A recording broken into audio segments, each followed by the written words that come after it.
is Harold Davis. I'm here to teach you about the art and craft of digital photography.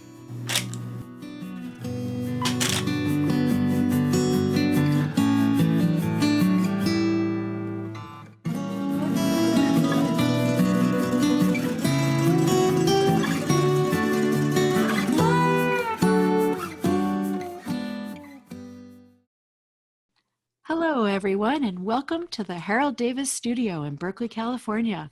We are so pleased to have you with us today. Today's webinar is Exploring the World with Harold Davis. From the grand caves of Southeast Asia to the pilgrimage trails of Spain and Japan, from the castles of historical Europe to the vast wilderness in North America, Harold Davis has been there with his camera. In this webinar, Harold will share his photographs and stories from wilderness adventures, the Doong Cave in Vietnam, the Kumanokodo, the Camino de Santiago trails, and much more. Many of you know who Harold is, but if you are joining us for the first time today, here's a bit about Harold. Harold Davis is an artist, photographer, and author. His most recent book is Creative Garden Photography. Harold is the developer of a unique technique for photographing flowers for transparency and an innovator of digital multi-raw processing and hand HDR processing. Harold is an internationally known photographer, and his prints are widely collected. He is a sought-after workshop leader. He is a Moab Master and a Zeiss Ambassador. Harold's website is digitalfieldguide.com. Now I'm going to stop my share and hand it over to Harold. Hi, everyone. I'm going to share my screen without further ado and talk over my screen to start with. Phyllis picked out this heading slide for this presentation, and as I was staring at it, looking at it on my screen, I realized that it's like, hey, this is a very nice meditative image of a foggy morning in Tuscany with a Tuscan landscape.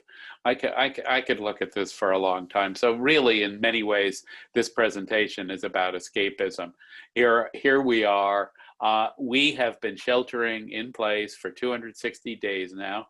We intend to do that until we get vaccinated, basically speaking. And it's what, if you had to ask me, it's what I'd recommend for most people. Not everyone, of course, does this or is able to.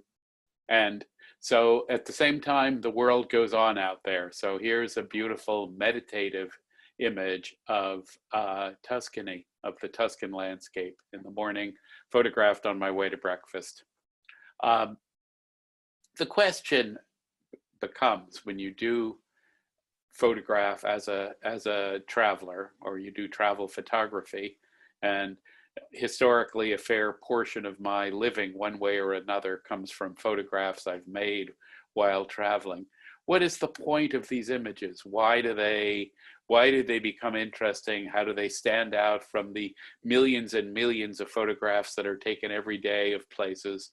Is it just about standing in front of a beautiful place? That's part of it, is understanding the logistics of how to get to good places at the right time to photograph them, being there, being in the right place. But for me, if I had to choose between being somewhere with my camera and not getting, basically I would choose being somewhere without a camera over making a great photo of a place. It's about being in the places and understanding and loving and viewing them more than photography for me. Although seeing the patch of vineyard in this photo of Tuscany does give me a thrill of a different sort. I would also say that it's, well, Italy's great. I mean, you know, it's like this. It's like if I were to, I've picked like half a dozen places to show pictures of in this presentation, but there are many places. I could have picked 20 or 30. I could do 10 presentations like this and not come to the end of the material. So it's interesting to sit here while sheltering in place and look back through the 10 or 15 years of intense travel that I've done. Some of it leading groups, some of it on my own for things that I'm interested in, like pilgrimage trails, and we'll talk more about that as we go on. Here's the cover of Creative Garden Photography, our most recent book. And it's got a fair amount of material about photographing landscapes as well as interiors, making great photos of flowers, gardens, landscapes, and the beautiful world around us. So certainly part of my approach to photographing the world is to focus on beauty. So here are two epigraphs for this presentation, for this slideshow. The first one, no matter where you go, there you are. You can find attributed 10 Ways to Sunday on the internet. It's a plaque on the Starship Enterprise. It's one of those Banzai movies uses it. Nobody knows where it came from, and it's tautologically true. So tautologically true means that there's no way that it's ever not true. No matter where you go, there you are. You bring yourself with you on travels, with your wonderfulness and your limitations. They're both there with you. And part of the goal of being a good photographer of the world is to take advantage of the good things and play down the bad things, but to understand that you're always going to be where you go, and because that's how things are. And again, I started by saying that some of the way you get good pictures of traveled places is by putting yourself in front of more interesting things, understanding where the good views are, where the light's likely to be good, where the compositions are interesting. The deeper way you get good pictures is by becoming a more interesting person, understanding where you're going, researching it, learning about the people there, learning about things that might otherwise escape you and be superficial. So I like to try to do this. I'm also going to quote for my second epigraph the titles. Anthony Lewis was a pretty wonderful columnist for the New York Times and writer, an op-ed writer. And so depending on whether his dateline was in his home in New York or whether it was traveling, which he did a lot, he had two. It was either at home abroad or abroad at home. So if you are somebody who travels a great deal, like the years I've spent traveling, then when you come home, there's a sense of dislocation. I'm abroad at home. I don't quite fit in here either. And then when you are abroad, when you're traveling, there's certainly a sense of dislocation. Where's my home? Where's my family? Where are my familiar things? Here are the topics I picked for this presentation. So I guess I can count 8 of them. I start near here, since I live in a place that's basically a travel spot that people come from around the world to. Why not start with photographing the Golden Gate Bridge, which I did over a series of years for a book of photographs, of a monograph of photographs about the Golden Gate Bridge, which I'll show you a little of in a minute. Then there's the Great Basin and Range country on the starting in Yosemite and heading to the other side of the Sierra and extending to the east as far as Death Valley. And in fact, I've got a bit of Utah and Arizona in this presentation too.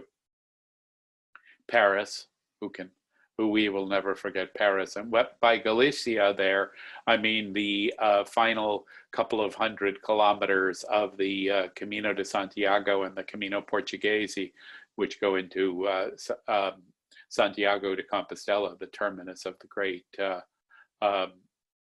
pilgrimage trails of Europe, and Romania, Cuba, Vietnam, and Japan. And Vietnam, as the introduction that Phyllis gave indicates, we're going to talk about Son Doong Cave, the world's largest cave, but while I was in Vietnam, obviously I photographed other things as well.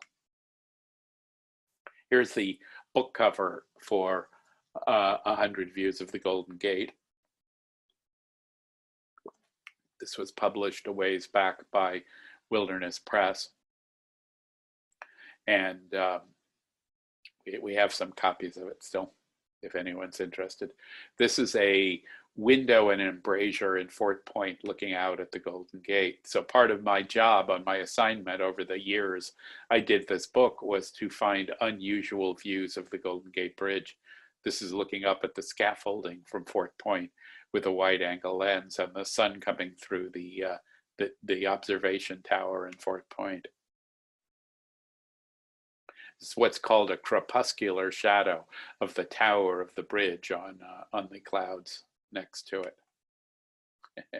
You know, the classical view, isn't it so wonderful when everything but a little bit of your subject gets covered by this wonderful, wonderful layer of fog? You just have to love it.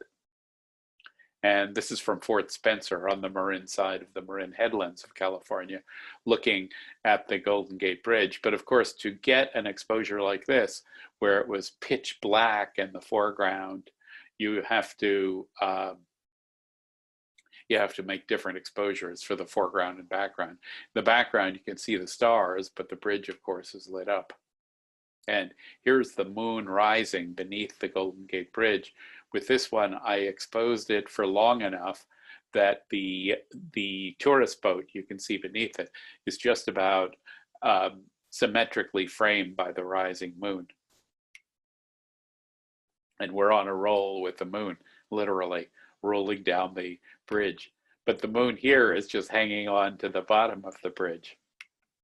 So let me read a story about the making of this photo, which shows a somewhat unusual view of the Golden Gate Bridge.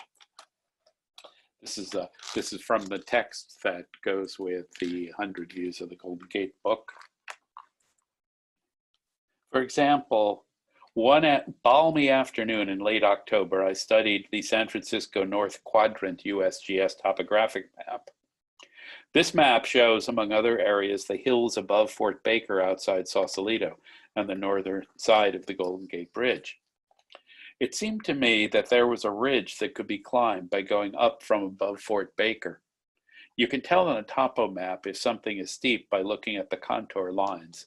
The closer together the lines are, the steeper the slope is. My hope was to find a location across from the northern end of the Golden Gate Bridge where I could photograph through both towers. I picked up my friend Mark Brokering, and we parked on Wolfback Ridge Road, high above Sausalito. Technically, this is a private no trespassing area carved into the Marin Headlands section of the Golden Gate National Recreation Area. Really weird up there to see these houses grandfathered into the national park. We donned our hiking boots and backpacks and scrambled down a steep hill to find the coastal trail. Heading south, we passed a high-tension tower and then trudged up the hill over the Waldo Tunnel. If you know the Bay Area and you've ever driven through that tunnel to the Golden Gate Bridge, where I was on top of that tunnel. From there, I could see straight down the ridge I'd observed on the topo map. The ridge line ended on a rock platform. Yes, the towers of the bridge aligned perfectly from north to south. The setting sun lit the bridge from the west, and the waxing moon provided light from the other side. I positioned my camera on the tripod, braced it with my camera backpack to keep it from vibrating in the wind, and exposed for 30 seconds. The time exposure turned the car headlights and taillights into the lines of light beneath the bridge.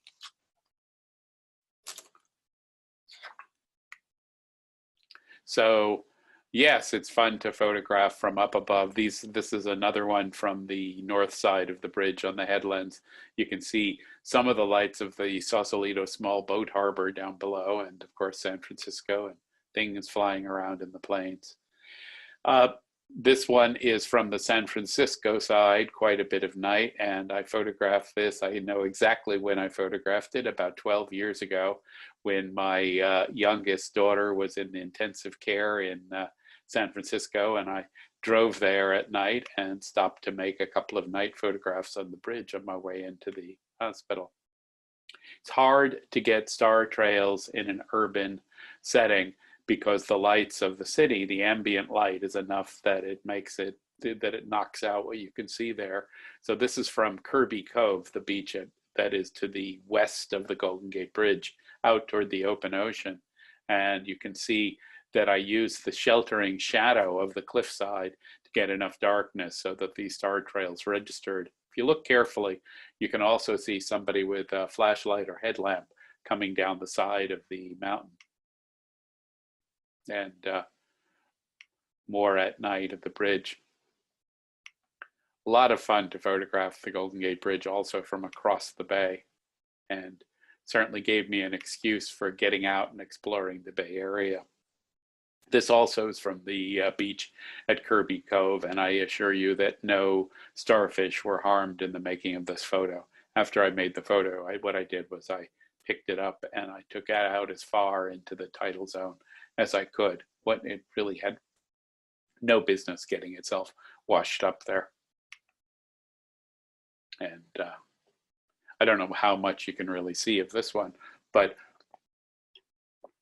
panoramas are almost always a fun way to capture the sense of a place. And here's the book cover of the 100 Views of the Golden Gate. It almost looks like, I don't know, a Tower of Mordor or something there, but I always thought that was a neat view.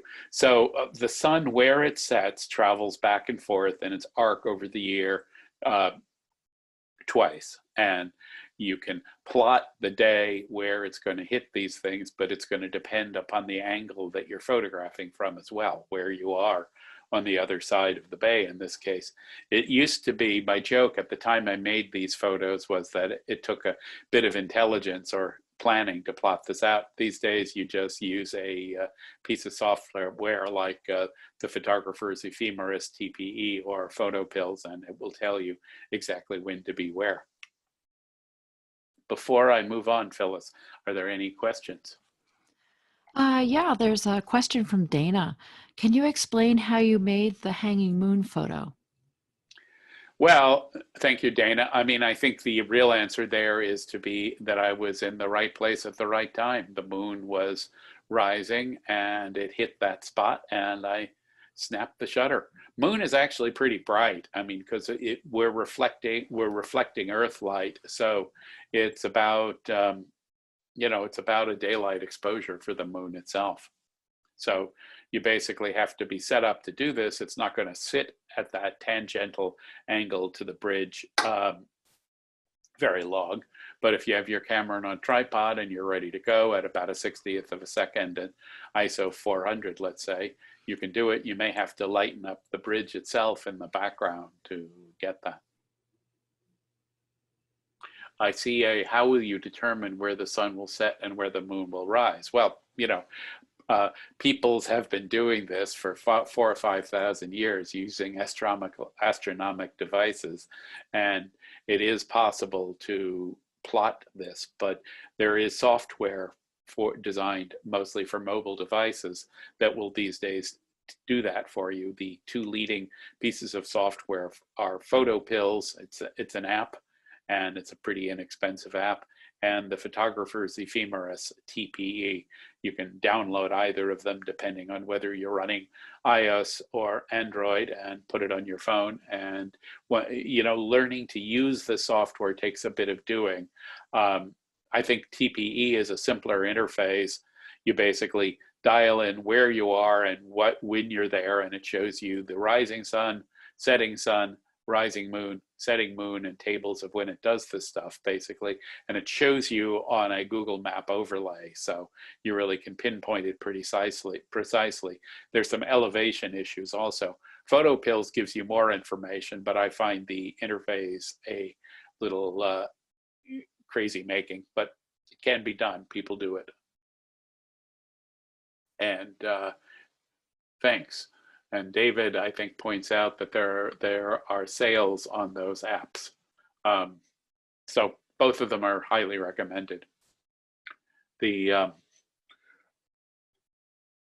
Again, my joke there is that back when I started doing this, you had to really know what the heck you were doing to get to the right place at the right time. These days, there's an app for that.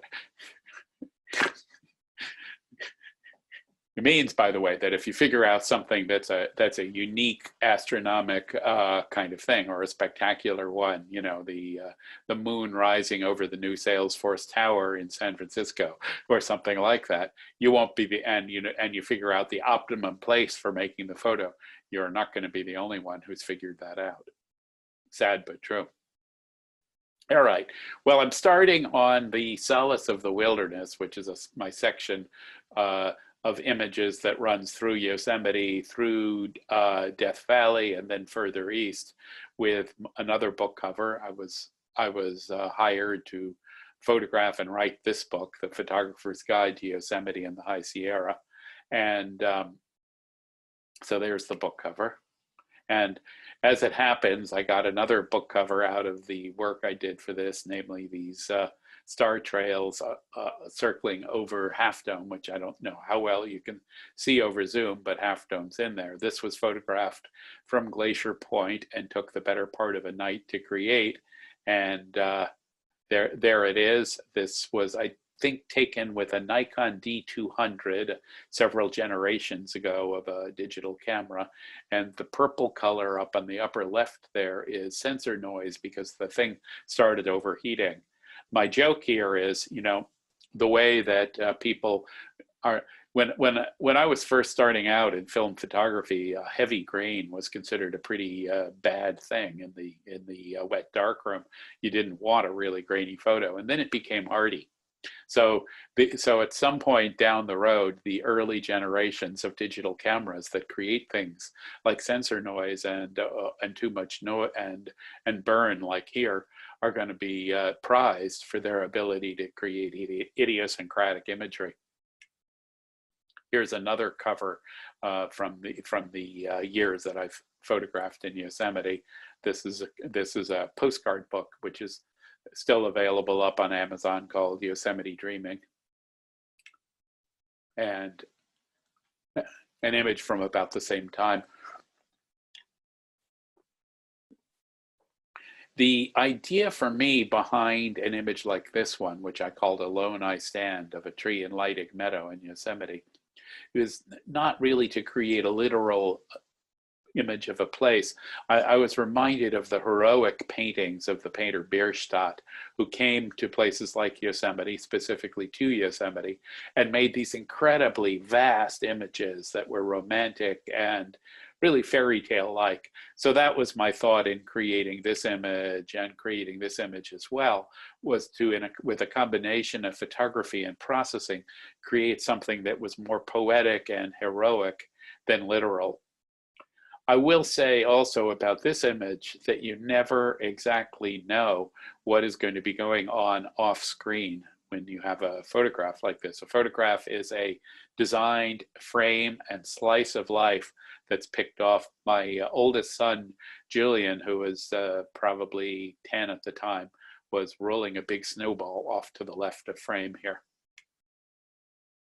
And with this one, actually, I owe this photo to the same son, because it was totally pitch black, and we were at the Yosemite Lodge in our hotel room, nice and warm and cozy, and he wakes me up and he says, "Dad, aren't you going to go out there to photograph sunrise?" And I said, "Brr, what are you talking about sunrise? It's dark out, son." He said, "Dad, if you want to photograph sunrise, you have to get going now." So we did. So wonderful to capture moving water. These are vernal fall. The last two were vernal falls. This was a blizzard in February a number of years ago, and a more long vista of snow in Yosemite. This is from Tunnel View in Yosemite, which, if those of you who've known there, are like the gold-plated footsteps of Ansel Adams were here, and sometimes you see rows of photographers. Another early morning photograph with sun up on the tops of the mountains. Okay, moving east. This is in the Alabama Hills area of Owens Valley, the deepest valley in the United States, between the White Mountains and the Sierra. Very, very beautiful place where I've led workshops. over the years, many workshops, a lot of fun there. Wonderful, wonderful place to visit. And you might be lucky enough to have a double rainbow like this one. This rainbow up here is up in the Patriarch Grove of the bristlecone forest in the White Mountains. The bristlecones are the oldest living thing. Something like this is still living. You can see the Sierra crest with some snow in the background of this photo across the deep valley between them. The oldest tree of all, the so-called Methuselah tree, the location of this tree is not disclosed for fear of vandalism. It's thought to be between 4,000 and 5,000 years old. Here in the Patriarch Grove, which is probably the highest grove of bristlecone pines, I was leading a night photography workshop, and I set my camera up, left the shutter open, and went to help people. And when I came back, this was kind of the result in the camera. And here's a night photograph of in the Patriarch Grove of the bristlecone pine. This is a photograph from the Alabama hills looking up toward Mount Whitney, the tallest mountain in the continental United States at 14,495 feet. You can see the road that leads up to Whitney Portal there going up. That's a pretty spectacular road, and so it's a pretty spectacular place to be. And here's another view of the Alabama hills area, this one looking in the northerly direction. Sky Rock here, another a petroglyph site that is a little difficult to get to and whose location is purposely not disclosed. And the beautiful haze of the mountains and the layers of mountains fading off towards ever. This is the view from Westgard Pass, which is the pass over the White Mountains that leads from the relatively civilized area of Owens Valley into the absolute wonderful desolation of Death Valley and the Great Basin and Range country. Looking from the same location, looking over at the Sierra Crest side of things. We're back to a night photograph in the Alabama hills area looking south. So what you can see here is that even something that seems to be a total wilderness actually has cars moving around at night, which is kind of interesting and cool. I like that particular spot. And this one is called, this arch in the Alabama hills area is called Lady Boot Arch.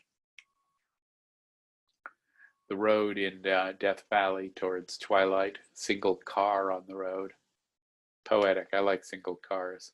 This is a sunrise in Death Valley from what's that place called the Furnace site. I tend to try to visit, whether I'm with myself or with photographic groups, to places like Death Valley in seasons where you're not going to die if you're outside the car without water for 2 minutes. In other words, spring and autumn are the times to be here for photography. And this photograph shows me camping on the floor of Death Valley near Furnace Creek, and this is about 5 hours of exposure. And what I did was I set up my tent, I set up the camera, I started the exposures going, and I got into my tent and I read for a little, and you see the shadow of me in my tent reading. And then I turned off my light, went to sleep. And when I woke up in the morning, I collected the camera and the exposures.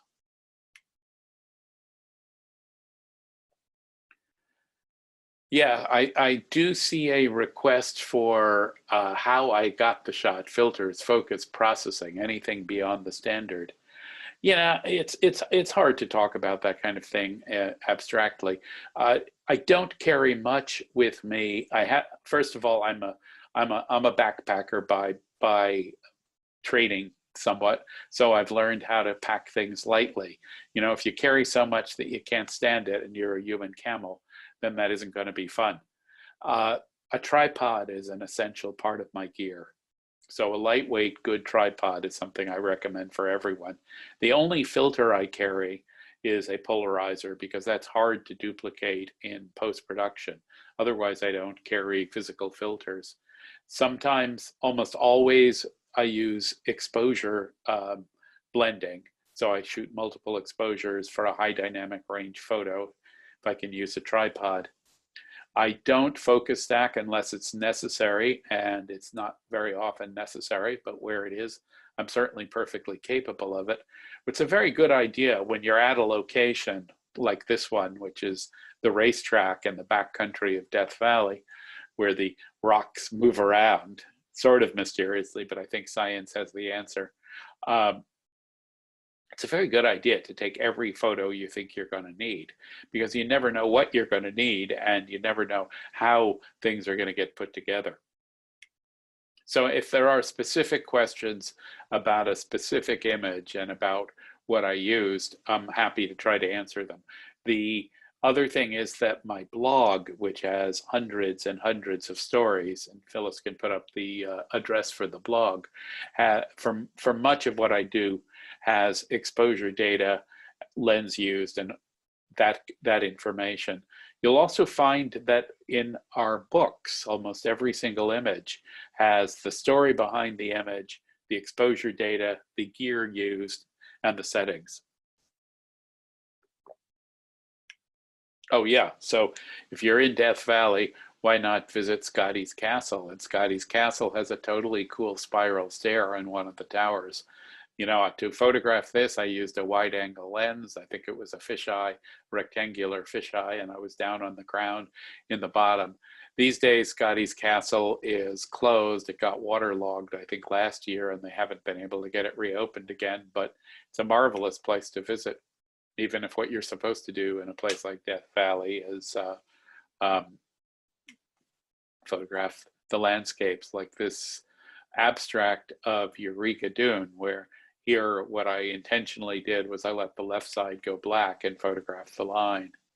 And somewhat the same things with sand abstracts and the dunes. Basically, what you want to do is underexpose by somewhere between 2 and 4 EV to bring out the detail in the stuff that is lighter and let the dark things go black. What do you care if they go black, basically, because there isn't much that's interesting there anyhow.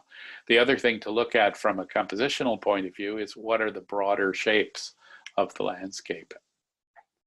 This is early morning from Zabriskie View, from Zabriskie Point, of an abstraction made out of the folds and badlands in the landscape. And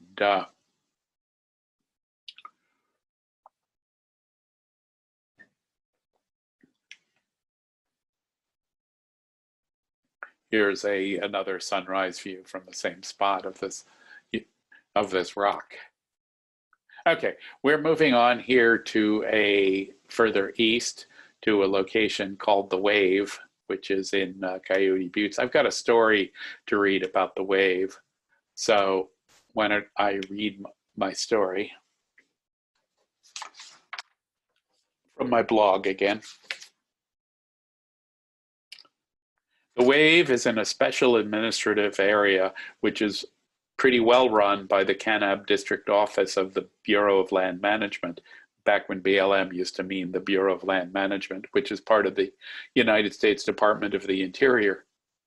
BLM regulations cap the number of people per day at 20, 10 selected by advance lottery, 10 are first come, first serve. You also have to pack out everything you pack in, including human waste. When you get your permit, the BLM gives you a kit with a series of maps and photos. There's no trail as such, and a lot of the hike is across slick rock. But the BLM treasure hunt kit is great. It shows you four photos correlated with a strip photographic map of what you should be seeing each step along the way. People, particularly photographers, do flock to the Wave from around the world. May and October are the most popular months. The summer is just too hot and dangerous, but April and November are also good times to visit. I stayed at the wave long after everyone else had left to photograph by the light of sunset, and then to make a 30-minute exposure by starlight of the wave, which is the image that I have up.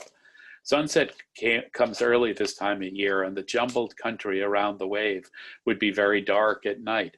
Still, I figured I'd have no problem reversing the order of the BLM checkpoints using my headlamp. As it actually happened, I had the light of a crescent moon for the first 20 minutes or so of my hike back out. Then the moon set, and I lost my way. The route was marked by cairns, which are rock piles, sometimes called ducks, marking the way across the slick rock. I saw one cairn, but not the next. Silly me, I figured I knew the direction I was headed. From then on, it was like a bad dream. I was up and over mounds and around dry basins. The land seemed to be driving me to steeper and steeper ground, and it was hard to tell in the light of my beam whether a drop-off was 3 feet, 30 feet, or 300 feet. In the best of times, this is confusing maze-like terrain, let alone on a dark night. Pretty soon, I'd forgotten how to get back to my starting point. The shapes of mountains and canyons loomed larger and larger, and I didn't seem to remember anything like this from my fairly brief hike in. I'd see a stone ramp, go up, meet an obstacle, go around, find another way, and even my recent history was lost.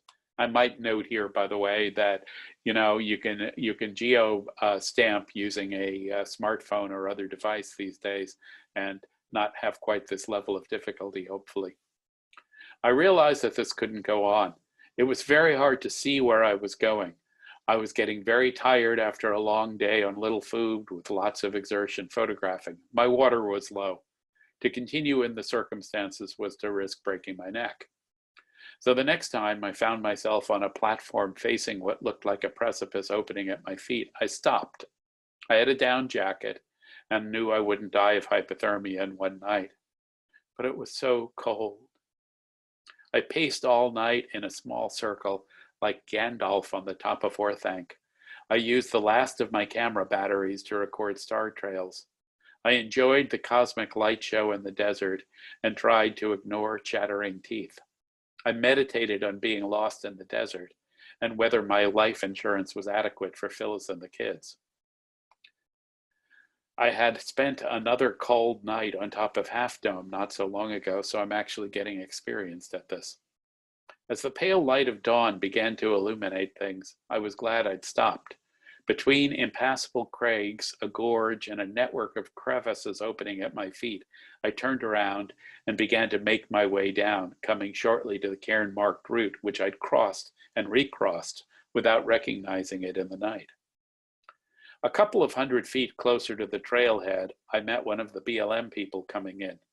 He said he was running late. I said I was running even later and told him my story, admitting to feel a bit embarrassed. He said I wasn't the first. It happens lots of times, if that's a consolation. We talked about contacting my wife so she wouldn't call out search and rescue. He said, heck, when he's in the office, he ignores calls for search and rescue for 2 or 3 days because, and I quote, they usually show up. And heck, where are you going to start looking for someone in this crazy convoluted terrain anyway? When all is said and done, I'm thrilled with my time in the wave, though not my cold and sleepless night. I have many interesting photos to look through in post-process, but in the future, I'll try to be less prideful about my relationship with the wilderness. So, there is a backstory to many photos. The next couple of images here are from the Antelope Canyon near in Navajo territory near Page, Arizona. And this probably is my favorite of the bunch, with the tumbleweed coming down the canyon, the side canyon. So moving from wilderness to civilization. Oh, before I move to civilization, are there any questions, Phyllis? Suzanne would like to know, are these film or digital images? These are all digital images. Thanks for the great question. And let's see, Susan says, indeed, the trees look like they're painted. And Dawn Davis also says that double rainbow pano is spectacular. Don, I wish you'd been there with me. It was beyond belief. And Susan also says, I second the question and comment. Which question and comment?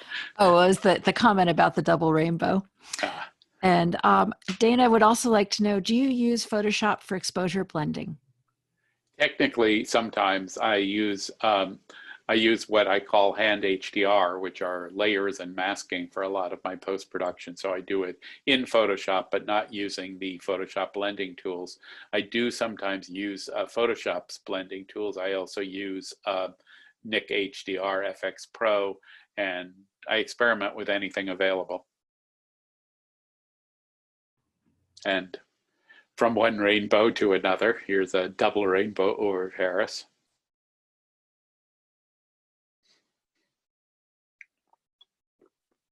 In the background on the left of the Tuileries and the Louvre, on the right is the Musée d'Orsay. So you know, a photograph like this is fundamentally being in the right place in the right time, and there's no secret beyond that fundamentally. Although I will say that a polarizer brings out a rainbow, as you'd expect, because what a rainbow is are the reflections with the direction of light indicating the colors in the crystals that are of water that are shown there. So when you can use a polarizer to impact the intensity, the saturation of the color, if you'll see, if you rotate a circular polarizer round in front of a rainbow, it goes everywhere from disappear to making it much stronger. This is Paris from the top of the Tour Montparnasse, and yes, what a wonderful. Somebody described it to me as a playground for adults, which isn't a bad comparison. This is a passage on top of the Montmartre, on top of Sacré-Cœur, the cathedral there, and I'll read a little bit about this image from my blog. La Basile de Sacré-Cœur de Montmartre sits high on a hill overlooking Paris. Controversial from long before the start of construction, the design of Sacré-Cœur was a response to the supposed moral decline of France in the century following the French Revolution, and more immediately, the defeat of France in the Franco-Prussian War of 1870. So what the Catholic Church said was that that defeat represented divine punishment, and the Catholic Church allied itself to the hard right wing, monarchists and the like, against the supposed democratic rabble of Paris. So from that point of view, the building of Sacré-Cœur on top of the Montmartre Hill, which had kind of been a slum where artists and people just, just took shelter, was a bitter pill for many people to swallow. So visited by millions of people a year, Sacré-Cœur gets surprisingly little traffic up on top of the passage that circles the Grand Dome, which is what you see here. Perhaps the narrow twisting stairs, and there are 280 of them, inhibit guests. The views are superb, as you can see from another image of mine, which hopefully will be next. Yes, it is. That includes other Parisian icons, including the Eiffel Tower. Up in the passage around the dome of Sacré-Cœur, the so-called rabble has had its revenge. On the one hand, it's sad to see the elegant surfaces defaced by layer upon layer of graffiti and a general patina of neglect. On the other hand, this is a deliberate statement, and of course, one thing that the passage around the basilica is often, it's often very affectionate couples come up there because they're wonderful dark corners and so on. Here's a gargoyle, and I'll read another.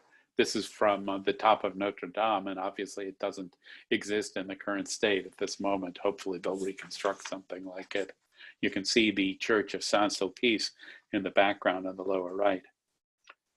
What's new is old again in Paris. Paris is a city with a tremendous and varied historical legacy from many eras. But after you're here for a while, you realize that it's also constantly changing. Construction and renovation is continual. There's scaffolding on almost every block. With some notable exceptions, retail decor has changed quickly to keep up with fashion. The laundromat I tried to go to this morning has disappeared in the years since I last washed clothes there, replaced by an upscale boutique. And if this sounds like New York, yeah, same kinds of things happen.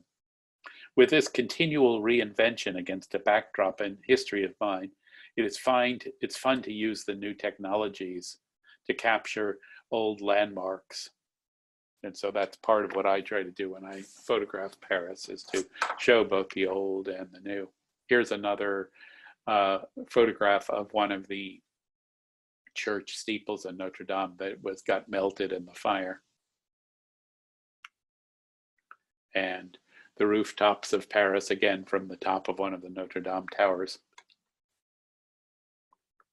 This is a case study in the photographer's black and white handbook for its two-tone processing of the rooftops.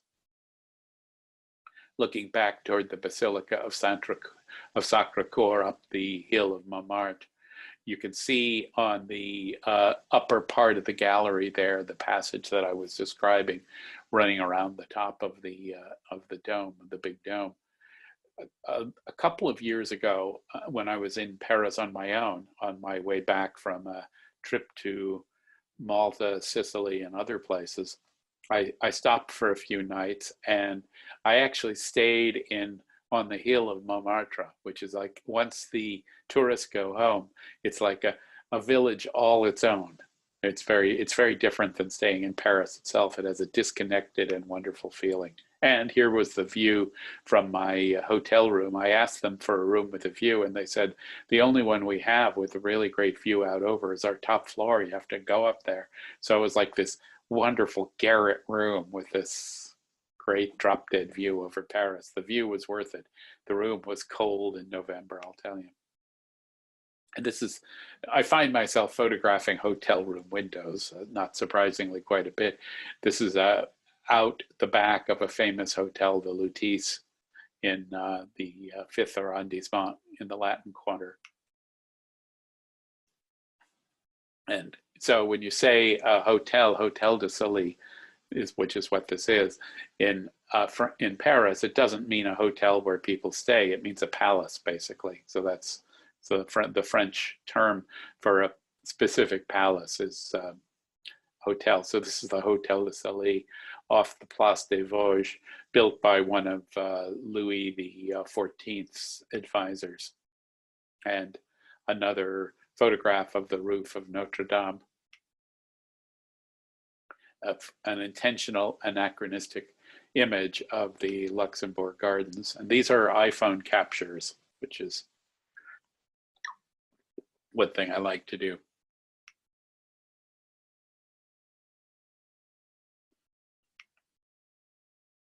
Here's a longish exposure of with internal ICM in intentional camera motion. A model I worked with in Paris.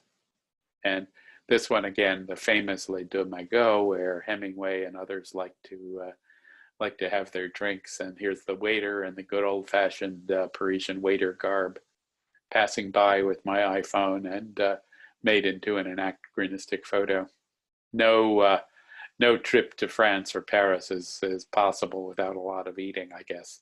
And this is a dessert in a hotel I ended up in Auvers-sur-Oise, which is a Paris suburb that back in the day was the countryside where Van Gogh went when they thought they needed to send him off to Dr. Gautier to get himself cured, and in fact it's where he committed suicide, if in fact it was a suicide, which there's the subject of some debate.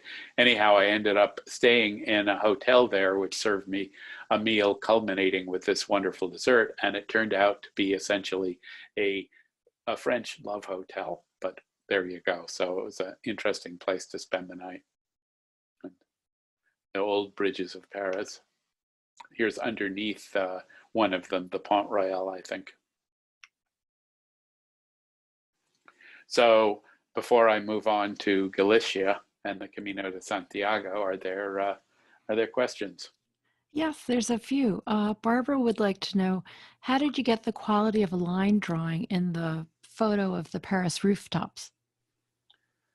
Carefully. You know, some of that is outlined in my two black and white books. They're the Creative Black and White second edition from Rocky Nook and the Photographer's Black and White Handbook have quite a bit about black and white processing. But I do intentionally try to create a look that in my black and white that looks almost more like an etching than a photograph. So some of it's post-production. Also, if you underexpose, you're going to get slightly, by about say 0.7 of an EV, you're going to get darker blacks, which are going to make for things looking more like lines. Also, some of it's the subject matter. There's a very regular pattern that's a complex but regular pattern, and there's rooftops which lend themselves to lines. And there's two questions that are sort of related. What is ICM and how is it internal ICM? That's from Susan and David. Yeah, internal is a misstatement if I said that. It's intentional camera motion. So what I did was I had a long exposure. I mostly held the cam, and by long exposure here, you're talking about 8 or 10 seconds. I don't remember the exact amount. I mostly held the camera steady, and then at a certain point, I wiggled it slightly. And that's what makes the slight blurring on the image. What was the other question? And I think that's it. Dawn says she likes the embracing couple in the ICM shot under the light. Yeah, well, thank you, Dawn. That's of course what interested me about it as well. Without that, it would just be kind of like, okay, here's. But also the lights, the combination of colors of lights are interesting too.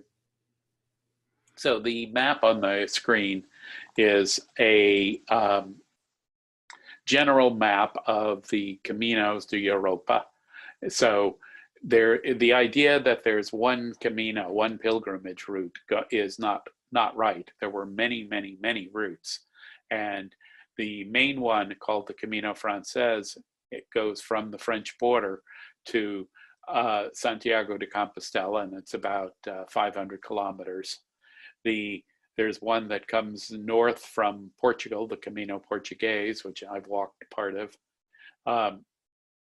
But every place had a way to get on the pilgrimage trails. There, of course, was a pilgrimage to Rome, and before it became too dangerous, it was conceivable to be a pilgrim to Jerusalem as well. But the great pilgrimage in Europe that really started around 800 AD was to Santiago de Compostela. It had been a pilgrimage in prior faiths prior to Christianity as well. So one of the interesting points about walking on the way of St. James to Santiago is that it's all very well set up.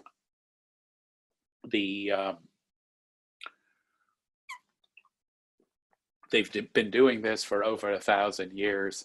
They know how to treat pilgrims right. They welcome you, they feed you, they're kind to you, there are places to stay. And this was my pilgrim's passport on my credential on the first one I did. And so what you do is you get it stamped. You're supposed to get it stamped twice a day, and then at the end of the trip, you present it at the office of the church in Santiago, and they give you your diploma, your Camino. Yeah, so I understated the mileage count. The Camino Frances is 772 from the French border to Santiago de Compostela. Here's a meeting of the ways along the path. This is a the bridge over the Spanish-Portuguese border on the Camino Portuguese, a garden along the Camino. You know, we can't have it without food. This is an almond cake. It's called the Santiago cake, and I found it highly delicious. It's a specialty in Galicia. You know, train tracks stretching to infinity. What fun to photograph. Ton of Roman bridges in Galicia. Let's see, what have I got to read here? I have, yeah, I've already started my pilgrimage on screen, but let me read. Let's see. Oh, I think this is a good one to leave up while I read. Today I arrived to begin my pilgrimage walking to Santiago de Compostela. I'm stuck to start tomorrow morning from Sarria. As you can see in the image, the river Sarria running through the middle of town is peaceful, but my traveler's adventures were not entirely so, as I'll explain below. So the long story, and I won't go through all the details here, is that my suitcase got lost, and Iberia Airlines lost it somewhere in the bowels of Madrid airport, where I had to change planes. Well, a little bit of a hardship is probably a good way to begin a pilgrimage. It kind of seems fitting to be stripped to my essentials as I begin, though I do miss my tripod, which was packed in my suitcase. I'm hoping my suitcase will catch up with me sometime in the next 2 or 3 days at one of the places I'm staying along the Santiago de Compostela pilgrimage trail. I gave Iberia the details and they promised to find me. It was interesting, you know, when I realized finally that my suitcase was not coming in at the airport in Santiago de Compostela, I went over to the, you know, we lost your suitcase booth, and she had me detail every night on my itinerary going out about 14 days. It was kind of fun. And the way I got to where I started walking was I was driven back to the beginning point. On the fairly long drive from Santiago backwards to Sarria, at first the road crossed and recrossed the trail. Things thinned out, and the vastness of the walk I'm undertaking became apparent to me. I think I really had sort of ignored the distances when I planned the trip from home. You know, so that's a funny thing. You look at trail maps, or you look at something like a pilgrimage walking map, and on the map, it doesn't look like much. I mean, hey, it's an inch. What's an inch? Well, an inch can be a while. It took a while even by car to get there. In Sarria, I had a nice dinner at a pub around the corner from my hotel and bought a second pair of socks for my hard-working feet, an inexpensive raincoat just in case, and a clamshell, the pilgrimage symbol, to decorate my camera backpack. Then let's move on to another slide, and I'll read the next one.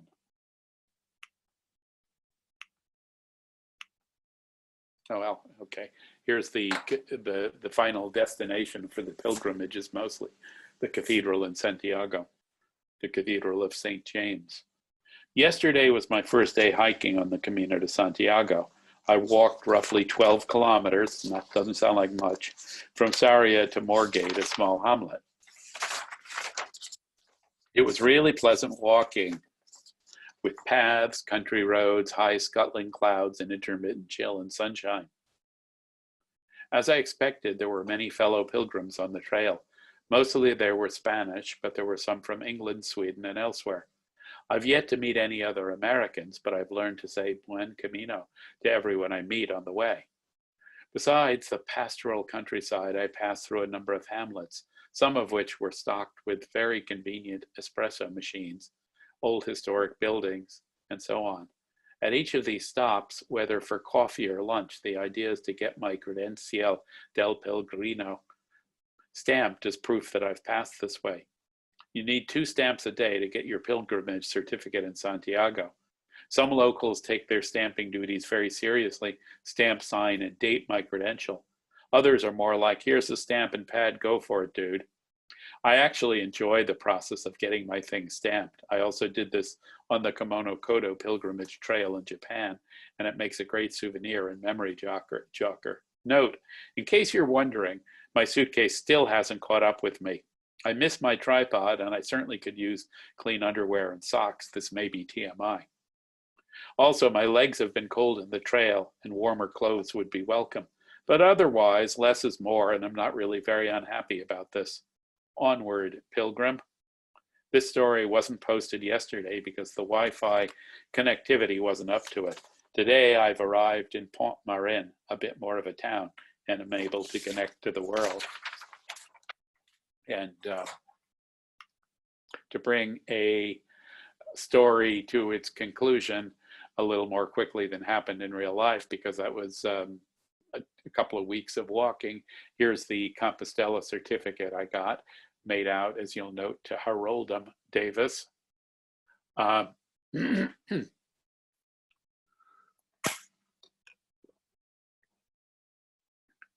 was, the line to get these, you get interviewed, and you're asked, why did you do this? And you've got 3 choices to check on the form: religious, spiritual, or cultural. If you check cultural, you are not entitled to get the certificate. I checked spiritual. The story I was told online was that there was a guy from Germany who did the whole thing, is asked, why did you do this? He said, I did it to lose weight. They told him to go away. Don't even try for a certificate for another year. Okay, so are there questions about the Camino? Also, Barbara says, did you ever get your suitcase? Yeah, that's a great question. Yes, I did. I mean, Iberia was very good at, Iberia's the Spanish Airlines. They were very good at losing it, but they were also very good at tracking me down. It was so funny. About a day or two after I wrote that, by then I'd basically forgotten about the suitcase. I said, okay, this is my life now. I mean, because, you deal in the present in these things, particularly when you're walking all day. And and I really have to say I enjoy that kind of walking a lot. They serve you a pilgrim's dinner. Usually you get either wine or water, maybe both, but the wine is plentiful. You've walked enough calories during the day, so you feel you're entitled to it. They serve you breakfast. You have to get your suitcase, when you have one, down to the desk by 8 a.m. and then it's trucked to the next location. Then, you start walking. If it isn't too horrendously long a day, you're probably at your destination in time to do some photography. You stop along the way for an espresso at about 11 a.m. and maybe lunch about 1, pick something up. There are plenty of places. Actually, a lot of the time they feed you for free, and it's, if you want to donate something, fine, but you don't need to. They really are very caring and helpful to pilgrims there. And there are a lot of people from all over the world to talk to. It's a good thing to do in life. That said, yeah, I showed up. There was a Pilgrim hotel, and day 4, I think it was, there was my suitcase sitting in my room. So then I had to understand how to adjust to plentifulness. which is different than adjusting to small amounts. I mean, what I have learned, I've done this a number of times by now, and I try my best to understand that less is more. You want to have enough so you don't freeze to death and you don't get blisters, but apart from that, it's just more fun when you take less with you. And Susan would also like to know how much private time for photography while on the Camino. Well, personally, that's somewhat what I went for. A great deal of time, as much as I wanted. I mean, everybody, the saying is that everyone is a pilgrim in their own way. What does it mean to be a pilgrim? I wouldn't let anything get in the way, really, of my photography. If it meant that I stayed in a place for 2 hours waiting for the light and then I had to take a taxi, I never did that, but I'm capable of it. I mean, it's not like, there's a blog out there from somebody who walked the Camino Frances, an American, who was expecting it to be the Pacific Crest Trail or the John Muir Trail or something, and got really pissed off because, you walk beside roads for a fair amount of it. There was one place where I remember I spent like half a day walking around an industrial park. Now, the good news is that you see things doing that you wouldn't see as a normal tourist in a car, you know, because you go through these peasant villages in the back of this industrial park and whatnot. But wilderness, it is not. There are resources anywhere you go. So yeah, I spent, I tried when I planned the trip to do as short days walking as I could manage with the travel providers. Not that I'm a total wuss. Well, I admit to some wussiness, but right, fellas. But the um, thing is that I wanted to allow myself as much time as possible to photograph. So most days, really, my walking would be over by about 2 p.m. and I would have most of the rest of the day to photograph where I was. Sometimes, of course, it was pouring rain, and that's another story. How many days did I take? So I've done 2 travels on the ways of St. James at this point. Each time they were about 2 weeks each, something like 12 to 14 days walking. I tried for an average of about 8 to 10 miles a day. Some days more, some days less. You have to do a minimum of about 100 to get your Compostela. Is there a minimum? No, there's no minimum. I mean, anybody who really wants to can do this, bottom line. I saw somebody with a power walker. If you're really disabled, you probably should do it with a support van of some kind, so that if you really need help or need to get really tired, there's some refuge and people who can help you. But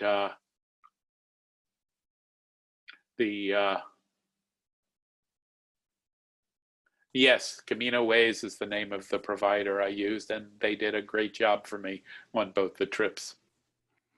Here, in the meantime, we can visit the Hotel Castel Dracula, shown in the background there. One of which is that a lot of the world goes on there with the same rhythms that it had 300-400 years ago. The rural Transylvania has largely unmechanized. You see horses carrying carriages on the road, people farming in the way they've done for ages since time immemorial. I was invited to tour Romania with a Romanian travel operator. The hope was that I would fall in love with it and that I would invite American groups of photographers to go and photograph Romania. The problem was that I spent a great deal of time with the head tour guide of this outfit, and I began to think of him as my own personal vampire, and it was a little bit much, and also I got sick, so we'll talk about that a bit. Here's a nice folk graveyard. It's a wonderful thing to photograph. The story of the person's life is on the gravestone. So this guy was a math teacher, as you can see. Perhaps woman was a math teacher. And some of her students are shown on the left there. This one, unfortunately, had a fondness for drink. This is a sunrise in the Romanian countryside. Here's one of the great castles of Romania, really a great castle of the world, Castle Hunedoara. And the only thing it really needs is a dragon sitting on the spire. This is a family of Roma that I photographed. Got to know a bit. Here's the son. This guy was in his early 90s. He still worked making plows by hand. Another Roma. She ran a still, which was kind of fun. they're not supposed to shave the Roma at a certain point. So this guy was the patriarch of this family and quite a mustache. And this is a blacksmith who made nails the old-fashioned way. Here's one of his nails. Sense of humor in the countryside there. This was actually Count Dracula's castle, this one. And again, an antiquing effect on Hunadora. A lot of religious art, obviously. This was just a street art installation in Bucharest. Okay, so that was a quick Transylvanian Romania tour. I was in Cuba in 2009. I would go back in a heartbeat. It's a wonderful place to visit. The politics are complex, in point of fact. This family scammed me for milk money. I guess I was a soft touch, but nonetheless they did. But at least I got a photo out of it. This is a high-risk pregnancy ward, and basically, you know, one of the claims to fame of the Castro administration is that they brought healthcare to people, and there's some truth to that. They, on the other hand, there's one hospital with first-class medical facilities in Havana for VIPs, but here people had to bring in even their own bedding and their own medication into the hospital. There was really nothing, and so that's how it was. So, you know, travel to Cuba for us Americans has been a somewhat exotic thing. For most of the rest of the world, it's not. It's just another destination. If you look at the cover of the Lonely Planet guidebook shown to the left, you'll see that the gentleman I photographed here is a cover model for a tourist guidebook. The iconography of Che is all over the place. And so here are these, and there's mandatory schooling in that kids have to go away to school. Here's just a guy on the street. I asked if I could photograph him. These are in Ernest Hemingway's finca outside Havana. So he collected some weird stuff. And since one's on a Hemingway kick, you kind of have to go to the Floridita bar and have a daiquiri. An old mansion of an aristocrat in Trinidad. This was a just abandoned apartment complex in Havana. So I had a fair amount of fun photographing architectural details. To photograph this stairway here in Havana, I climbed up on a toilet tank that was sitting in the hallway and leaned over. The story of post-production of this image is shown in the Photoshop darkroom too. Remember it, Phyllis? Oh, yes, I do. It's Ed's feet. Ed's feet were taken out. Because he was standing too close. This is the Capital Nacional in Havana, used for a few days as a democratic capital back in the 1930s. This is the Revolutionary Palace that was lived in. It's now the Revolutionary Museum. I mean, the Royal Palace in Batista, the Presidential Palace. Okay. And these are bullet holes in a delivery truck. So at this point, I have to read the story. It's called Prologue to a Revolution. On a humid and unseasonably hot day in March of 1957, 42 men armed with submachine guns, carbines, and automatic pistols crammed into the back of a small delivery truck.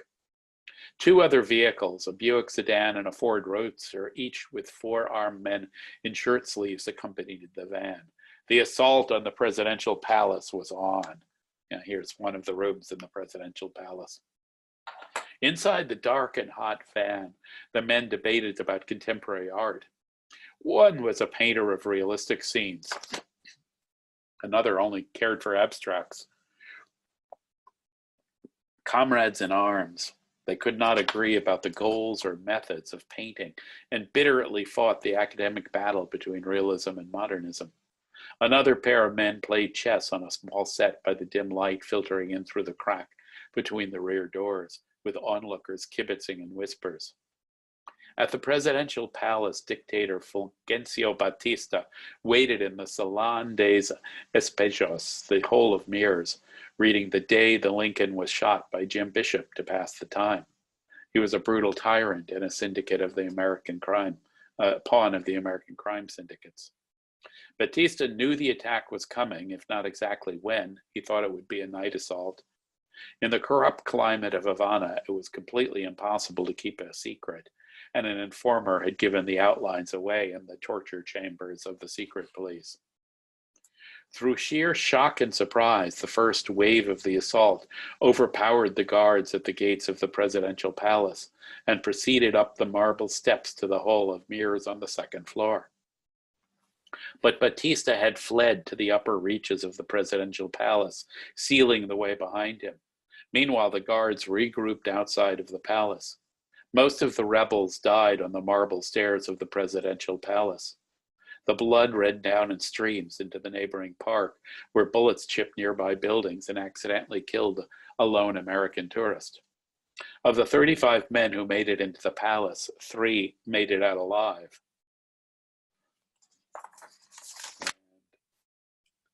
That, I think, is about enough about that. Though, just to reemphasize the point, this is the delivery van in question, where the bullet holes have been carefully painted over to be preserved.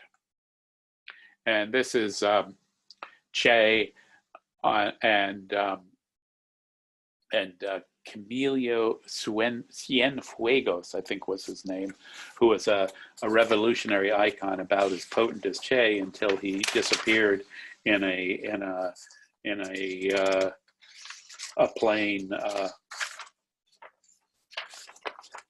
Here, let me read about it. The exhibits at the Museum of the Revolution start on the 3rd floor in the former presidential suite that Batista fled to when the assault came. Behind glass cases, you'll see documentation of the brutality of the Batista regime and detailed diagrams of battle plans of various rebel operations. In one open room, there's a life-size diorama of Che Guevara and Camilo Cienfuegos in the Cuban jungle.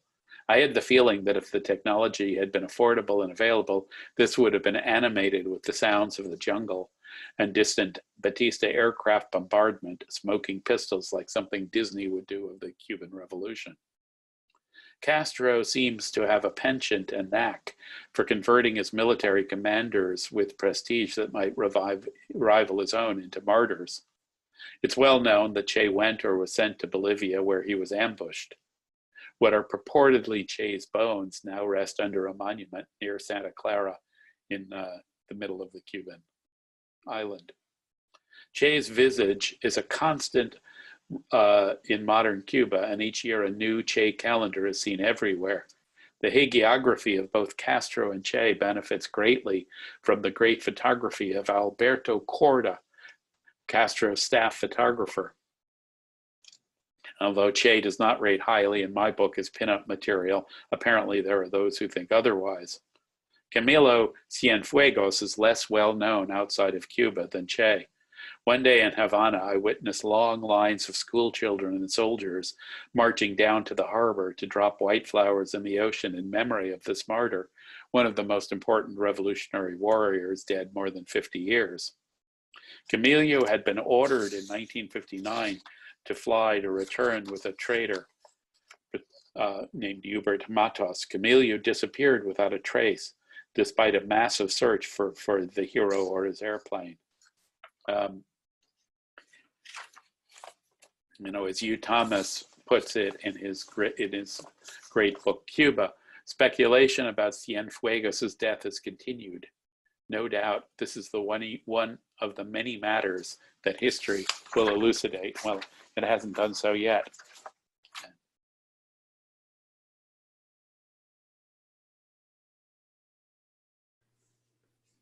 The Long Bien train bridge connecting Hanoi to Haiphong, the port, strategic, huge importance during the American-Vietnamese War. So here it is, seen to the end. I love photographing train bridges, but aside from that, this one was something that when I was growing up to news reports of Vietnam, this was like this bridge and whether it stood and how and in what pieces was a really big import. The you know, the sidewalk walkways are used by motorcycles. That's what goes on. This is the interior of a town called Sapa in Vietnam. From 6,000 miles away, reading about Sapa in the Lonely Planet Guide and on the internet, I thought the city would be as advertised, a serene portal to the mountains of North Vietnam with access to tribal areas and trekking.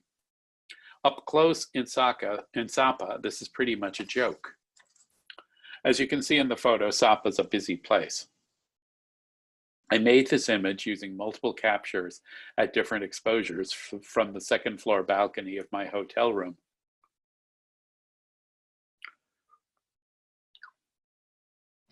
What you can't see from the photo is the noise. For starters, motorcycles roaring and karaoke blasting from the hotel behind me. Later, as darkness fell, a roaring street party and bar scene. What you also can't see in this image is the extent of new construction going on in Sapa, most of it pretty ugly. True, there's some nice mountains nearby, and Sapa is where you catch the gondola up the highest mountain in Southeast Asia. But the tribal villages nearby are pretty much dressed up tourist attractions, and the Hmong people on the streets of Sapa are thrown like lambs to the slaughter of the tourist cycle that devours all authenticity. As I wrote in a previous blog story on Sapa, while I expected Sapa to be somewhat touristic, I didn't expect the crazy cultural dissonance I found. There's more construction going on here than anywhere I've seen recently, up to and including the west side of Manhattan. There's a street party going on that could be Times Square. From one side, the noise of the partying on the streets meets loud karaoke coming up from the other. Meanwhile, the tribal Hmong people are reduced to a kind of sideshow of street vendors, and persistent hawking of ersatz craft by Hmong, old and new. It's hard to see the construction boom here as anything other than a bubble fueled by easy money, and it's hard to see all this ending well for the Hmong and other ethnic Vietnamese minorities, and hard to see visitors who aren't the Disneyland types anything but a bit disappointed.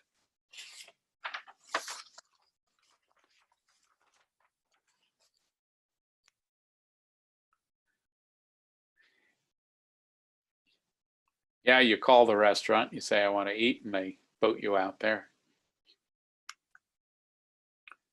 But, you know, there are people who live in these villages on boats, and it's quite a contrast. I mean, look at the old boats and the old-fashioned poling down below on the right, and the bridge. This is Da Nang.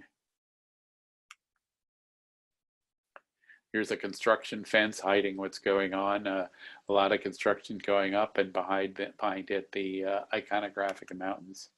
This is a Hmong lady who asked me to have her picture taken. Looking down the staircase in the Saigon Fine Art Museum, you know, Indochina, French Vietnam was a part of France for really hundreds of years before the 1930s rebellion against the French, then the Japanese occupation, then following World War II, the French-Vietnamese War, the American-Vietnamese War, then the unification of Vietnam, then there was a war with China, then there was a war with Cambodia. So lots of wars. In the American-Vietnamese War, about 1 million Vietnamese people were killed out of a population of 13 million. So that's quite a lot. There's a lot of French things remaining. It would probably, if you're really interested in older parts of Vietnam, it would be more helpful to speak French than English, probably. But a lot of the old French monuments like this museum are pretty much decaying. Here's an older monument in the center of Hanoi, Turtle Tower, and a longer view of that. Here's a rice paddy with a reflection of a tree in it, upside down for abstraction. The mountains near the Laotian border in Vietnam. This is in some ways, other than the cave, this was my favorite part of touring Vietnam, really, was seeing this really very, very remote part of the world. It's quickly becoming modernized. There's a big electrification program going on that's going to dam a lot of the rivers and change the contours and change the opportunities people have. But Vietnam has, I think it's 70 or 80 different ethnic peoples who are still to some extent surviving. Here's a cave shot inside Son Doong Cave, the world's largest cave. You really have to trek to get there, and involves crossing leech-infested rivers, dealing with venomous snakes, all kinds of fun things. Yeah, what I wrote is darkness and delight. This spring I visited and spent a number of days and nights in the world's largest cave in the jungle mountains of central Vietnam. Fewer people have been to the cave than have been into space. This was a journey of 6,000 miles to the other side of the world, and an arduous trek through the jungle, down precipices, and across narrow and high bridges in the darkness with water gurgling far below. For me, the appeal of visiting the world's largest cave was less to do with the cavey things, or even the varied landscapes and portals of the cave, and more to do with where one begins to see the light. In other words, this was a spiritual quest, as all journeys are, or should be. A core component of my quest was to peer into darkness and distinguish the void from the light, to attempt to examine this darkness and light in the context of the basic structure of photography, which is also about darkness and light. Stalactites, stalagmites, and other geological wonders of the speleology are fine in their place. This is a landscape that's quite difficult to photograph traditionally in the absolute darkness of the void and in the absence of logical markers of scale that we see in a more normal landscape. A challenge is always intriguing, but difficulties aside, the speleologic features don't interest me photographically. What does appeal to me is the cave as metaphor and metaphorical experience. From darkness we're born, sometimes easily, sometimes with difficulty, and emerge from the cave naked into light. We struggle towards the light and live with what we see in the shadows. At the other end, with dark tunnel awaits and who knows what on the other side. This is the story of our lives, with love, passion, and our journey from darkness to light. In the end, this reverses and we return to the void. At its best, a compelling image can help put us in touch with a piece of this journey. Always we must wonder, are we looking at reality, whatever that may be, or at a pale shadow flickering on the walls of our cave? Here's an image that gives some sense of the scale of this cave. You can see our tents on the plateau on the right. It's got two different rivers going through, its own weather system that generates clouds. And yes, this was an expedition to get there. This was not something I could have done on my own, but with a supporting network of guides, porters, cooks, and so on. Here, the openings to the caves were really what interested me most. This image, I made this image except for the opening, which is called a doe line, where there's been a fallen in the jungle and stuff has come in almost complete darkness. Interesting to photograph in those conditions. Are there questions about Vietnam? Let's see. Don says you lost me at leeches. I'm not fond of leeches myself. There's something about this primitive creature that's sort of sitting there looking at you, and when they're little, the top of the leech waves as it senses warm blood, and they're so disgusting to pull off you. I can't tell you. And the worst of it is, look, if you have a leech that's like on your hand, you're probably going to see it. But they mostly find places that you don't normally see. And so I remember sitting there, and I went with my friend Eric, who Phyllis said, well, if you're going to do that, you're going with Eric. Eric is a Knowles, certified outdoor medic and this and that, and knows what the heck he's doing. And so we're sitting around in the evening and drinking rice wine, which is what you drink there, and he looks at me and says, Harold, your back is full of leeches. Thanks a lot. Yuck. Yuck. Yuck, yuck. Susan would like to know, how easy is it for people to schedule a trip to the cave? Is it open to anyone who wants to go? And Seta is also curious, how long was the walk to the cave? And I've put the link to the Sundog Cave Expedition Company into the chat. Right. It's an ecologically sensitive area. The Vietnamese government authorizes only one provider. Phyllis has put their link in. They're a good company.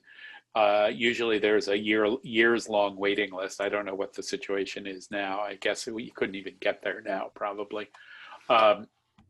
They do other caves besides Son Doong. It's like 3 or 4 Sundong trips a year. As I said, the one I went to had 40 support people. It had 10 clients, so 8 besides Eric and myself. It was specifically a photographer's trip, meaning they allocated extra resources for carrying camera gears, carried some lights, and so on. I think that is something that happens quite rarely, really, maybe once every couple of years. And yes, they do run a waiting list. Also, they run medical pre-qualifications. They don't just take you. In Asia, which is where most of the customers came from, this is sold as the ultimate physical achievement, and they give you a medal. I think I might actually have my medal handy. They do. Whoa. So I have here my Sundong medal. So yeah, obviously this is not really why I went there. It says, you have conquered Sundong, the world's largest cave. So they present it as this great physical accomplishment that you can boast about and so on. If you're interested in going, and if it's safe when there's a vaccine, I would register yourself with Oxalis and ask for an available opening when it happens. Don't hold your breath though. The route to the cave goes through another cave. Okay, so you spend about a day walking through the venomous snake, leech-infested, muddy jungle, and then you go down one cave. You spend the night in the cave. You come up the other side of the cave. You spend another time walking, and then you find the entrance to Sundong. So basically, it's about 4 days in, 4 days out, and 2 days in the cave. As much as you can be in some place that's remote in this world of ours, once you're in Sundong Cave, you're pretty remote. Come hell or high water, there's no way you get a helicopter there. Okay, so we'll move to one of the more civilized civilizations out there. Okay, umbrellas in Tokyo, Buddha Madra, a posture. This is the Rainbow Bridge over the so-called Rainbow Bridge over the lower harbor of Tokyo. And as a photographer, anytime I learn about a fancy bridge I can walk across, I'm always interested. So you can walk across and back and forth across the Rainbow Bridge in Tokyo to your heart's content. A temple in Kyoto with an old tree roots. Another temple garden. This rock garden represents raindrops on the on the ground with the shadow of the temple roofs. This is an old temple in the Imperial Gardens in Nara, Japan, and also in Nara and Isuin Gardens. Well, here we're going to have a story break. So what you see, well, let me read the story. This one is called Noriko Tries to Poison Me. Well, not really. In actual fact, Noriko took me to a wonderful, varied, and seasonal dinner at a restaurant with no external signage in the Gion district of Kyoto. The kind of restaurant and meal that tourists can generally only dream of having in Japan. I was halfway through a tasty dish of some kind of baked fish with a subtle barbecue sauce when Noriko said, "Don't worry, they're licensed here." I must have looked blank because she continued, "This is fugu." I must have still looked blank because she said, "You know, blowfish.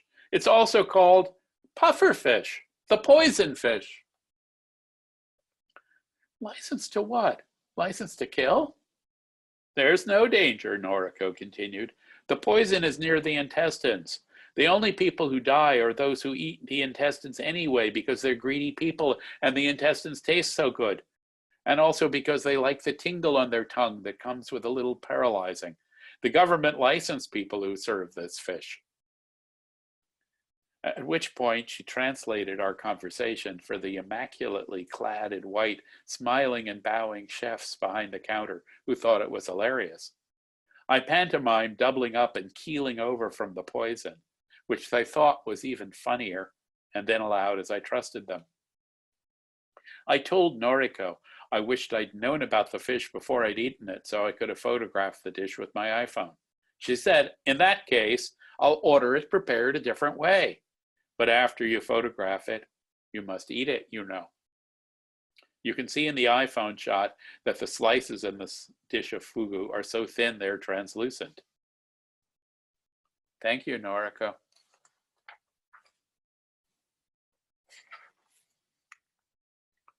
This is a old wall near a garden in Nara. These apartment terraces are in a suburb of Osaka. You know, I have respect for people who bill themselves as nature photographers or landscape photographers, but I'm not personally bound that way. I will photograph anything that I find interesting. So I'm a things I find interesting photographer. And I would say that I feel that I'm really not so much in the tradition of Ansel Adams and Elliot Porter and photographers like them, as great as they are. I'm more like Edward Weston and Andre Kertész and Ernst Haas, if I had to pick photographers that I like. Here's some roofs in a Japanese village. Actually, this one was along the Kumanokodo. Stairs in Tokyo. The onsen, the hot spring tradition in Japan is so wonderful. But this town in the on the Kii Peninsula is what you get to after a hard day of hiking. Has a hot spring river running down the center, so it's got a variety of public and private onsens. Wherever you stay, there's likely a private onsen, and there's a public bath in the center of town. All kind of looks industrial, though. This is Takahara, the high fields along the Kumanokodo.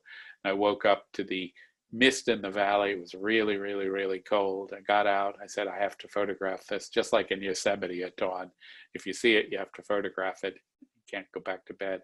And in the field there, you can see they still use an old-fashioned water wheel for irrigation. Temple flags with a bit of motion here. This is actually a multiple exposure blend. And here along the Kumanokodo trail, see what I think I have something that goes with this one. I'm hiking on the Kumanokodo at last. It seems like a long time ago that I started planning this trip. Amazingly, everything is actually working. To get to the trailhead from Mount Koyo, I took a bus, a cable car, 3 trains, and another bus. me stop for a second and say that Mount Koyo is it's one of the Japanese, it's sort of like a Lourdes for Japan. It's a place where people go on pilgrimage. There are a lot of monasteries, Zen monasteries there, which make us part of their living by putting up guests, and their cemeteries. The cemeteries in Japan are a little different in that some of them are corporate. For example, there's a Sony cemetery in Kumano, in Mount Koyo, along with other more spiritual things. But you can also find Buddhist monks doing morning fire ceremonies at these monasteries. I stayed for a couple of nights in this monastery in Mount Koyo. It was a good experience and a weird experience. And I don't think I've ever been so cold as in a Japanese monastery in the mountains in November. Oh boy, it was cold. The first night on the trail, I'm staying in a country guest house in a village called Takahara, or High Fields in English. The inn hangs above a valley, and maybe tomorrow morning will have fog and clouds caressing the mountains and clinging to the valleys. It was a reasonably tough ascent to get here, over gnarled tree roots and a rocky path that has been trod by pilgrims for literally millennia. Every once in a while, a shrine or a marker reminded me of the history. The topography is steep with erratic ups and downs, and a chill autumn wind helping make sure that I did not tarry too much. Fortunately, here in Takahara, I have a dinner, a warm bed, and a hot communal bath. Ah, joy indeed for the distance hiker. Nothing like that in Japan. It's so wonderful that you get all these communal baths everywhere you go. Yeah, Japan on the inland sea has a fair amount of industry. And here are mountains along the Kumanokodo up from a place called View of 10,000 Peaks. One of my signature images, I think it's on my background, a panorama from View of 10,000 Peaks. It rained and was raining all day. I had an umbrella that I bought in a little town. I used it to prop up and hold my camera on the tripod as I made this panorama. And at this point, Harold, we're just getting thank yous for a nice presentation, a beautiful, breathtaking photos, nice way to spend a relaxing afternoon to go visiting places when we can. So lots of love out there, Harold. Well, thank you all. I love you all very much. Stay safe. Please stay safe. The light is at the end of the tunnel. It's not a time to be reckless. My opinion only, IMHO, but IMHO is stay safe and stay to photograph another day.